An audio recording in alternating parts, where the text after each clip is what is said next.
Now we are going to test a 10 meters cable where we have damaged one of the pins. To see the results, you will see how it's testing, and you will see one red pin that is wrong, as we already did it. Yeah. And here is this red point. That means we have one problem in one of the pins. And if you go down on the list, you will see that the wrong pin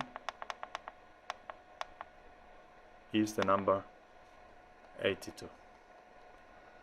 You see that number 82 is an open pin, yeah?